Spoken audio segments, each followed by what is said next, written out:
Yeah, my daughter Isabella when I was 18, so to actually look back and I'm like, how did I do that? From when Isabella was born to what we get to experience now has been amazing. But the bus pulled up outside the school, it was like my poster, and she was like, Mum, this is so embarrassing. No.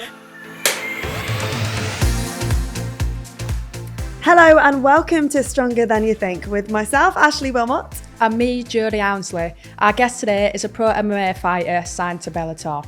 She's a former amateur MMA and Brazilian Jiu-Jitsu world champion. She was the first woman to headline a major MMA event in Europe, and she joins us today. It's the one and only Leah "The Curse" McCourt. So good to have you with us, Leah. Thank you. So nice to be here. Yeah, I love the set. Wow. Thank you.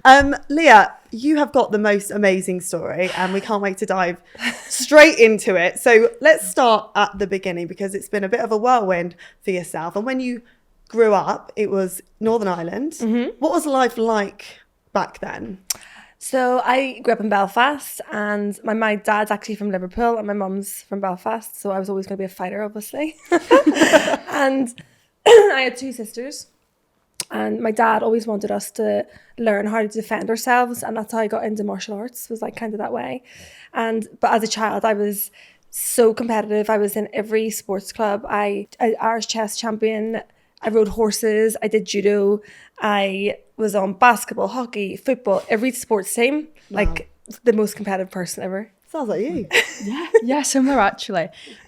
So you on about sort of fighting and stuff. For those who don't know, can you just explain what MMA actually is? Yeah, so MMA is a combination of all the martial arts you can think of, all the Olympic disciplines, the likes of wrestling, judo, jiu-jitsu, boxing, kickboxing. So basically you can do any kind of form of martial art, and there is a strict rule set with regards to that, as there is in any sport, but it's in a cage, and it's in a cage because if you think if you're boxing and wrestling in a ring, you'd fall out. So there has to be kind of like a certain area where you can compete in, and that's what we do. Mixed martial arts wasn't the first choice because you actually were really into your horse riding, weren't you? Mm-hmm. Tell us about that. Totally. So I did judo, and then when we moved out to the country, whenever we were kind of younger, and I got started riding horses, and I always we didn't have a lot of money, but I was always the most brave and like getting on the mad horses, so people would have got me to ride their crazy ponies or whatever, and I was obsessed. And like the way I train now and plan my training, I used to plan it for my horses, and I developed an allergy when I was like 13 to like everything in the world. So I was like, anytime I went near a horse, I came out in like rash and hives, and I've got actually really bad asthma as well, so I had to stop going near horses. It was awful. And then I kind of fell into doing MMA. Yeah, that's got to be pretty tough, especially looks like you had a real passion for horses and stuff, and then to suddenly not being able to do it. Did that almost make it a bit easier to kind of go into judo or go into sort of mixed martial arts, or was it a bit of a sticky situation? Yeah, do you know, it was it like broke my heart because it was my love, and I just was obsessed with like competing and my horses, and then it was definitely bittersweet, but this was obviously the path I was meant to take instead. And it's funny because I have a friend who like rides professionally. She lives in San Diego. My last fight in San Diego, I went to her ranch after, and it was like, I was like, you're living my childhood dream. And she's like, I want to be a fighter. It's like so funny the way I met her. But definitely in another life I would have been a horse rider. That's a really nice way of looking at it though. Like this was the path you were meant to be on, and it's just such a shame that you developed this allergy, but it's led you in a different direction. Now I fight in a cage. Yeah, who'd have thought? Like, wow, meeting you, like you would never know that just from like meeting you. You're probably not what people stereotypically see as a fighter. Do you get that a lot? Yeah, I do. And then everybody says like you're like the only fighter that doesn't talk about being a fighter. It's like I don't really, if anybody asks me in like Ubers or what I'm doing or what I work as, I just say I'm a coach. I hate talking about myself. I just like, yeah. Well, speaking of like MMA, obviously it's like a brutal sport. Like what actually drew you to it? Because obviously like horse riding and combat sports are completely opposite. Yeah. So what like appealed to you? Yeah, it's like they are obviously complete different disciplines, but I used to remember being just as nervous competing in horses as I did in MMA, because you're riding in a live animal that you're not in control of. And I remember falling off and hurting my back and like so many bad accidents from that. and then I compare that to maybe MMA. I think there's a lot more in the likes of horse riding than there is in our combat sport, because we can't control a horse, we can control ourselves, and there's referees and things. But I just loved, I've always loved martial arts. I loved, when I was growing up, I used to watch all the Bruce Lee movies, like used to love everything about like watching the fight nights, going to the box and the big events, like the showmanship of it, and it just was so exciting, I think. And whenever I seen MMA and the fact that it's not just one discipline, you can do so many different disciplines, and the fact there's so many ways to win, so many ways to lose. It's not like boxing where you build your record up. It's like you're fighting 50-50 fights from the start. It's just, it is the most exciting sport in the world. Was there a lot of girls that did it with you when you were younger? Because it's very much a mixed sport, isn't it? Totally. No, and like even now there's like I don't have any really, maybe one female training partner. It's like always with the guys, and they're having to obviously help us, and they can't go 100% when we're sparring together, but I've always had to be in a room full of males, fighting, competing, training, getting my head punched in, wrestling. So like it's so intense, and it's so intense mentally, and it's like you leave sometimes crying, or you just feel like, it is probably more tough mentally than it is physically, because the other thing is, it's not, you think about team sports, they're competing every week. We have like 2 chances a year that everything needs to click, everything has to come together. You have to, get your weight on point, you have to have your performance, your mindset, like, and they're huge opportunities. And it's like, sometimes when you go in the cage, you can leave and you can have so much opportunities and be in the top of the world, and then sometimes you walk out of the cage in the lowest place in the world. So it's a lot to take on your shoulders. Yeah, and speaking of like obviously training with guys, I feel like combat sports is the only sport that's actually mixed, and like you found yourself training a lot with guys. Yeah. I can see how tough that can be, but on the other side, that help in any ways of like upping your game and your training and your performance and stuff. Yeah, totally. Obviously I think with the male physical attributes, they're always that little bit ahead of the females, and I feel like when you're in a good room full of great people on the same path as you, like they can do nothing but help you. And I love the saying, like, if you're the best in the room, you're in the wrong room. So I'm never going to be in the best in a room full of the guys I train with, and they're just we're always just trying to strive and make each other better. You're a world champion as well in different disciplines. So for someone who doesn't know a lot about all these different disciplines, were you just better at a few and you just went with those? Or so my background is obviously grappling. So I had a judo background. That's kind of my base. And then when I started Brazilian jiu-jitsu, I started doing well competing in that. I actually started competing in that because in MMA, it's more difficult to get fights that often, especially when you turn professional. It's not just like you can turn up and compete. You're like on a set date, on a set show, and everything's built around that date. Whereas jiu-jitsu, I could just rock up at an event like the Europeans of the world and just compete, and nobody really knows you. You just kind of throw yourself in there. So that's why I was competing a lot a couple of years ago in Brazilian jiu-jitsu, and I was able to win the no-gi worlds, a blue belt and a brown belt, and I've just got my black belt 2 years ago, so I haven't competed that yet because I've been fighting so much. But it's hard to compete in both, I'm sure you can imagine, but I try to compete as much as I can. I mean, like, never mind all the training and all competing you're doing. I mean, I feel like you must have made a lot of sacrifices, and before you went pro, I'm guessing you were working as well. So how did you sort of manage all of that craziness? Yeah. And I think, obviously, I had my daughter, Isabella, when I was 18. So I had a child. I was working full-time and training all while I was, like, trying to do everything on the come-up. So it was so to actually look back and I'm like, how did I do that? I guess it's, like, so hard. But there's definitely been so much sacrifice. But she's been able to come around the world. Like, she's to LA, Thailand. Like, she comes to most of the fight nights and has had so many amazing experiences with me. So it's always been, like, great to have her alongside me. But even like at the minute, my training camp's in Liverpool, so I fly on, my schedule's crazy. I fly over on a Sunday night, I train like Monday to Thursday or Monday to Friday, and then back home to Belfast for the weekends with Isabella. So it's just like non-stop juggling a million things. So take me back to when you were that age, and you've just become a mother, so you're juggling that. You've had this ambition to fight and do other things previously.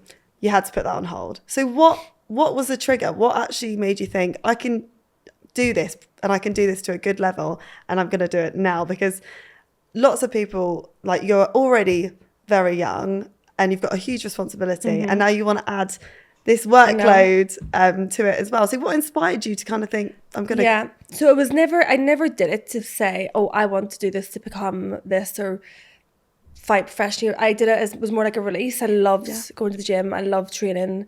And it's like when you step in the mats, it's like all your problems go away in the outside world. It's like that's what kept drawing me back to the gym and drawing me back to training, because I loved it. And I loved the discipline and the dedication. And when I kept going to the gym, I kept obviously seeing improvements and wanting to get better and better. And then it kind of just fell into it. I never set out to be, even now, it's like I still do it because I feel like it's therapy. When I go to the gym, it's like the only thing that keeps me sane is like when I have a fight date or I have a, or I'm going to the gym or I've got a goal ahead of me. And I think that's probably why I've done well, because it's never been like, even if I've lost, it's never, you know, made me want to stop or made me want to finish. It's like I need to train. I need to go to the train. I need to fight. And it's like more a way of life than it is to achieve something. But yeah, it's definitely been a difficult road. It's been crazy. You must have had such an amazing support network around you when you had your daughter Isabella. Is that what helped you kind of blossom in this sport, do you think? Yeah, definitely. I couldn't have done it without them. Like my mum and my sisters and my grandparents, just everyone around us has been so supportive, because she is so special though. It's like people argue to have her, and like whenever like they're like, we want Isabella today, we want it's like she's a really like amazing, like she's my best friend, she's amazing. But I think that's made it easier as well. Like I've never had to shout at her. I've never had, like, she gets like straight A's in school. She like plays guitar. She just is so cute, and her and my family are the reason why I'm able to do it. Even now I'm having to, like, she came over the weekend and we went to Taylor Swift, but she's flew back with my sister, and then I'm going back to Liverpool to fight camp. But yeah, it's been tough, but they've been just amazing. So does Isabella like fighting as well, or obviously she plays guitar, or does she obviously just support you and not? No, she like loves it, and she loves that I do it, and she's like comes to the gym whenever she's not in school and has the crack with the boys, but she doesn't like, no, she doesn't train. She probably would, but I think she doesn't want me to teach her. I'm her mum. She doesn't think I'm cool. Like my last fight, I was like doing the school run, and like on her bus, that was like the bus pulled up outside the school, it was like my poster was on the, like, for my next fight was on her thing, and she was like, Mum, this is so embarrassing. No. Really? That's so funny. Kids are so funny, aren't they? I know. But no, she like plays the guitar and plays tennis and like has her own wee passions that I love. What's that like for you, doing the school run and having your face on the bus? You know, like, I know. That must be amazing, like, to see that, and then to also, you know, be alongside other mums and dads. Do they ever question you about it? They probably think it's really strange. I don't know. I think they're just used to, like, that's what I do, and yeah, it's a bit strange. But it's more strange to think of like where we came from, because I remember like growing up, like we didn't, like I had no, like didn't have a lot of money, didn't have a lot of opportunities, and like just from when Isabella was born to like the kind of what we get to experience now has been amazing. So obviously you've had an incredible journey, but how did you actually become a pro MMA fighter? So obviously you've trained and things like that, but what was the moment where you thought, yeah, I can make a career out of this? I still don't think I ever had that like moment that was like, right, I'm gonna turn. I think I just kind of, I kept making like good decisions as an amateur. I won the IMF European and World Championships in Las Vegas, and then there wasn't a lot more for me to achieve as an amateur, and there wasn't a lot of girls fighting, so the only real natural step was to turn professional and see what I could do. And then it kind of fell into that way. You know, I fought on Cage Wars and I signed to Bellator, and that's where I've been for the past like 10 fights, and it's been an amazing journey. I fought, you know, all around the world, and I've headlined in Dublin, I've fought in like New York, San Diego, LA, London, like co-main events in London and Wembley Arena. So yeah, I'm definitely very blessed and very grateful that I've been given so many amazing opportunities, because there was nobody really in front of me that I could was like, okay, this is what you have to do, this is what you need to do to get there. It's definitely kind of paving my own path for that. That sounds amazing. And the fact that you get to travel and also raise the profile of women in MMA as well. when you're walking out to a fight, you know, these moments are iconic, aren't they? What's going through your mind? I want to run away. Where's the fire exit? Get me out of here. Yeah. I don't know. I definitely suffer from nerves, and I know people don't admit it, but I get so nervous and so anxious because I just want to win so badly, and there's so much at stake every time you fight, and there's so many people watching. Like, you could be humiliated when you walk out there. Like, you just don't know what's going to happen. But I'm normally, like, I don't know, I think it's like the whole fight week, I'm like so anxious, and you're cutting weight and you're stressed and you're doing media and you're doing a million things. And then on the fight day, you're going through so many emotions, like a roller coaster of like confidence, nervous, excited, wanting to run away, like your anxiety's so bad. And then the closer it gets to the fight, it's like the less nervous I become, and I go in this like zone, and it's like the calmest I am is when I'm in the warm-up room.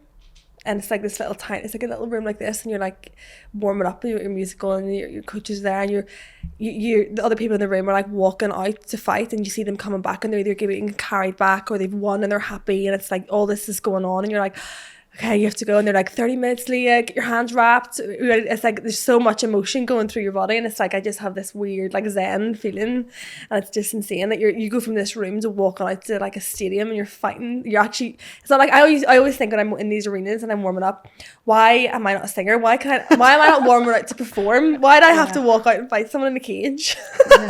Yeah, that's a true point. But on top of all that, like, what's it like fighting in Ireland? I mean, I bet that's like crazy, and the atmosphere, surely, right? Yeah, it's the best. You know, I fought in Dublin. I was meant to fight in Belfast in March, and I broke my rib, like, completely. It was horrendous. But like, it's the best atmosphere, definitely the best crowd in the world is in Ireland. You say when you go into the cage, you're not really sure how things are going to go, but how much do you study your opponent? Before Yeah, at this level a lot. Like, my last opponent was Olympic silver medalist in wrestling, so I obviously, like, everybody has their own strengths, so you're having to focus on certain areas when it gets to this kind of level. And you know, she was one of the pioneers, the people I looked up to when I started doing MMA, and the fact that I was fighting her in San Diego in October, it was just amazing. I mean, is that quite daunting? And do you feel like there's, I don't know, some sort of weird pressure that comes with that when you're kind of going up against people that you admire? Totally. It's like, obviously I'm like an underdog, and it's like I'm newer to the sport than these people, and but it's so cool as well, because I'm like, before I even had an MMA fight, I was watching these people. Like, my last fight was Sarah McMahon, and the one before that was Kat Zingano, and they're like legends of women's MMA, and to be able to step in the cage with them is special. If you look on social media, I mean, there's loads of photos of you covered in blood and that. What makes you think, yeah, I want to do this as a sport? I think whenever you understand martial arts and you understand when you love it and you're passionate, it's like, I love training, I love learning, I love getting better. It's like a obsession nearly, and you just want to keep improving. And I feel like MMA, you have to be the best, like physically, mentally, spiritually. It brings you to prepare for a fight. You have to be in the best place possible. So that's what makes me want to keep doing that, because obviously, like, life is ups and downs. But whenever I feel like I've got a camp and a fight date, it's like, right, I'll be okay. Get this fight, I've got camp coming up. Like, that's what keeps me sane. Is there a fight that kind of stands out in your mind as like a turning point or a highlight for you? Probably my last fight. It was against Sarah McMahon. You know, she was ranked, she was the #1 contender, and whoever won was going to fight for the title next. So my next fight should be for a world title, but there's stuff going on with the promotions. But anyway, that was like a huge fight. And last year was a good year. I fought Kat Zingano as well. I had a great fight against her, and I think a lot of people just saw me as a complete underdog. And I think that like kind of my last two fights have been special. Yeah. That must feel even better. That must feel even better when you know you're the underdog and you're coming out on top. Yeah, it does. I feel like I don't really get too excited about winning. I just you get this like contentment for about 10 minutes or like a day, and then you're like, right, what's next? I don't know, it's weird. I mean, so like if it's fight week and you're on about like sort of the mental and physical side of it, how do you even go about mentally preparing for that? Because I feel like during that week I had to be all over the place. Yeah. And then how like not getting so hyped up that by the time they fight you're not ready. Like what goes through your mind? Everything. Like your mind is just a roller coaster. It's like you can't even explain it. And I feel like luckily I was thrown into the deep end really early. So I got I was fighting on like live TV like from the start of my professional career. So if you look at like boxers or like people coming up now, they have like time to build experience or build like progression. I was fighting on big cards, like co-main events, main events in these arenas like quite early on in my career, and I felt like I had to deal with the occasion. It's so different to fighting when you're like fighting in a smaller arena or a smaller place, because it's all about like the show and putting on it, like building the fight and the profile, but doing it in my own way. But it's more about definitely, you know, trying to control everything that's happening and realize what you're going in to do. You do it every single day, so don't like build it up to be more than what it is. And also understand sometimes you think you need to put it into perspective of the world. It's like, this is what you love, you get to do what you love. You're not, you know, somebody isn't sick, or like you have to kind of keep your heads straight, which is difficult because you've got so much like riding on that opportunity. Also, when you're young and you're starting out and you go into the cage and there's cameras on you, you know that people are watching, there's loads of eyeballs on you. It's not just like another fight. There's an element of pressure that comes with that. And then how do you manage the fact that you only do this, you know, once, twice, 3 times a year? You know, there's so much off time to stay fit, to stay focused. You know, how do you manage your schedule? It's really hard, and it's hard because obviously I have a daughter, and it's like I don't live beside the gym. I can't just go to the gym every day. I have to plan my camps and plan my training, and whenever I'm not fighting, I want to spend like loads of time with her and like pour back into the people that help me all year round. So it's like it's so hard to manage it, and I don't always do it the best, and I don't always do it the best way I can, but I try my best. So when you're actually in fight mode, what would sort of your daily routine look like on a daily basis, sort of leading up to the fight? Training probably 2-3 times a day. I live in Liverpool during my fight week, so I'm just going to the gym. We do a pro session in the morning, whether it's wrestling, sparring, striking. Then we do our strength and conditioning, and Brazilian jiu-jitsu and boxing. So you're trying to, we kind of sit down with a team and look at our opponent, and we see what we need to focus on more, what we need to work on more for that opponent, and then just come together and try and get that correct formula to win and to beat the next fighter. Sometimes you train as well with Meatball Molly McCann, don't you? So what's She's that my like? best friend like in the world. So we train in Next Gen in Liverpool, and we've been around the world fighting together. She's always does my corner, and we are definitely each other's like soulmate friends. We're like always on the phone. She knows what I go through, I know what she's going through, and all the pressures that we go through. It's like good to have that person that can always be there. And I've heard she's responsible for your nickname. The curse is it. What's the meaning behind all that? Oh, it's like years ago I was fighting in Dublin, and just, oh my God, like everybody says to me, if something can go wrong, it will go wrong to you, Leah, and it will go wrong on your fight week, or it will go wrong in whatever. And it's like just a running joke that, like, even like in LA last year, it was like, I can't remember, LA or San Diego, it was like there was like a hurricane planned, like the first hurricane in so long, and they were like, it was my fight week, because obviously because you're here, Leah. And then we went to LA in January, and it was the worst rain in 90 years, and obviously because everybody was like, it's because you're there. Oh, I'm sure it isn't. Obviously. No, I know. It's coincidence, but yeah. You also have the same striking coach as Conor McGregor. So do you feel like... I used to, so I used... okay, yeah. Not anymore. When you did have the same striking coach as Conor McGregor, do you feel like you had any similarities in your style at all? Not at all. I cannot strike like Conor McGregor. No, but I did. I've trained with amazing coaches, and so many people have influenced my career, and I've worked in different camps with different people, and it's been, I think that's the best thing. It's like the people that you meet through fighting, and the friends that I've made has been the best part of it. Considering it's quite aggressive, it sounds like a really nice community to be part of. It really is. It's so good, and it's like everybody's so supportive, and they're great people, because even though you fight individually, like you take so many people to help you get there, and so many training partners and hours in the gym, and your coaches and friends and family. But yeah. And obviously, no doubt, it's a tough sport. So what's sort of the hardest thing about being an MMA fighter? Everything. The weight cut, the training, obviously leaving Isabella for a long time during fight camps. The pressure, like there's just so much. Like it's not, I can't really complain because you get so much rewards from it as well. But there's a lot of, it is very tough. What would you say to anyone who's interested in getting involved? I would say research a good gym. Like it's hard to find a good gym, and especially for women, like research one that maybe other girls go to, or you've heard good reports from. You know, if you are younger, start maybe off in one discipline and try and see what you like, or if you want to try more. But a lot of people that do MMA or Brazilian Jiu-Jitsu especially, they don't fight, they do it for a hobby. I used to take women's self-defense classes in Belfast, and you know, women came from all walks of life. I think always learning some form of martial art is better than learning no form. I'm gonna give it a go. Yeah, I'm gonna try it.